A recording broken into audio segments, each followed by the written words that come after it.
రేవంత్ రెడ్డి తీవ్రమైనటువంటి ఆరోపణ, దేశంలో రాజ్యాంగాన్ని మారుస్తున్నారు, రిజర్వేషన్లు ఎత్తేస్తున్నారు, మోడీ కోటేయొద్దని తెలంగాణ అండ్ ఫేక్ వీడియోలు తయారు చేస్తాడు, అంతే కదా. ఫేక్ వీడియోలు, రాజకీయాల హత్యలు ఉండే, ఆత్మహత్యలు ఉంటాయి. తను కూడా మంచినే మొదలుపెట్టిండ్రు, కొంచెం ఇప్పుడు తప్పుదారి పడుతున్నారు. ఇవన్నీ మతతత్వ రాజకీయాలు చేస్తుండ్రు. వాళ్ళు ముస్లిం రిజర్వేషన్స్ కావాలంట.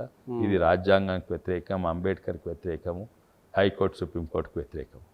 వాళ్ళు ఉన్నప్పుడు ఏం చేసిందని అన్ని మతతత్వ రాజకీయాలు, ముస్లిమ్స్ అని ఎత్తిపెట్టుకొని హిందూస్ అని అనగదొక్కడు. ఈడ ప్రభుత్వ భూమి, అదేంది రామాలయం భూమి మేము గుంజుకున్నారు, బగ్ భూమి, మస్జిద్ భూమి గుంజుకోమని చూద్దాం, ధైర్యం ఉంది వాళ్ళు? ధైర్యం లేదు పిరికోళ్ళు. ఎందుకంటే వాళ్ళు కేవలం ఇప్పుడు వాళ్ళు రాహుల్ గాంధీ కూడా ఎలక్షన్ కొట్లాడుతుంది, ధైర్యం లేదు.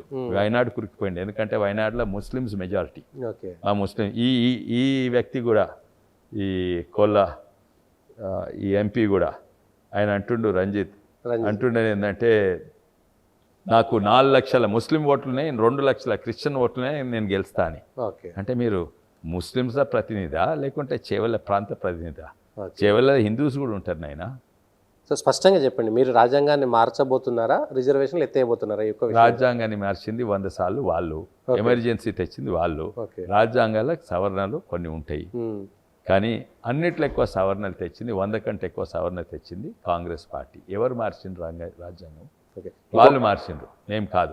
మేము రిజర్వేషన్స్ తీసేసి కాదు, మేము రిజర్వేషన్స్ ఇస్తాము.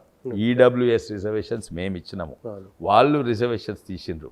కర్ణాటకలో వాళ్ళు ఓబీసీ రిజర్వేషన్స్ 4% తీసేసి అది ముస్లిమ్స్లకు ఇచ్చిండ్రు. అది ఇస్లామిక్ నేషనల్ కాంగ్రెస్ కానీ భారతదేశం ఇప్పుడు రిప్రజెంట్ చేస్తలేదు. Okay sir.